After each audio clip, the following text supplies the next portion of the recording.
দেওবাৰ দিনা মা ঘৰলৈ গৈছিলোঁ যিহেতু আই শৰাই দিয়া সকাম আছিলে। ৰাস্তাৰ কাম চলি আছে বাবে ৰাস্তাত ইমান ডাঙৰ এটা মেচিন দেখিলোঁ।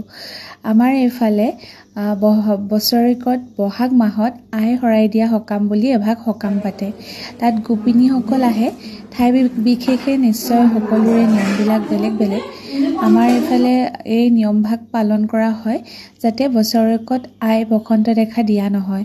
আৰু গোপিনীসকল লগ লাগি এই সকামভাগ পাতে। আৰু আমাৰ ঘৰতো সেই সকাম থকাৰ বাবে মই ঘৰলৈ গৈছিলোঁ।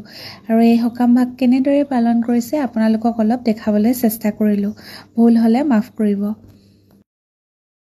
সকলোবিলাক মোৰ সম্বন্ধত খুইদৌ আপাদৌ এনেকুৱা হয়, কিন্তু আজি তেওঁলোকক আই মাতৃ বুলি ধৰা হয় আৰু তেওঁলোকে বগা সাজ পৰিধান কৰে আৰু সেন্দুৰো নলয়।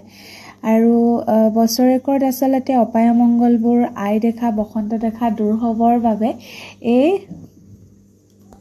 সকামবিধ পতা হয়। আৰু লগতে মই সকলোকে ভিডিঅ' যোগেদি ধৰি ৰাখিলোঁ আৰু তেওঁলোকৰ সুস্বাস্থ্য কামনা কৰিলোঁ। আৰু এই সকামত যেতিয়া প্ৰসাদ শৰাই আগবঢ়োৱা হয়, আইনাম গায় আৰু লগতে এনেদৰে এই আসনবিলাকত ঘৰৰ ল'ৰা ছোৱালী বোৱাৰী সকলোকে বহিব দিয়ে। মই যিহেতু বিয়া দিয়া হ'লোঁ সেইবাবে এতিয়া মই তাত বহিব নাপায়। আৰু সেয়া সকলোকে আগবঢ়াই দি ভগৱানৰ নামত আই নামত আচলতে আগবঢ়াই দিয়ে যাতে ঘৰখনৰ কোনো অপায় অমংগল নহয়।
ভালে থাকিবা দেই, তোমালোকক আশীৰ্বাদ কৰিছো দেই।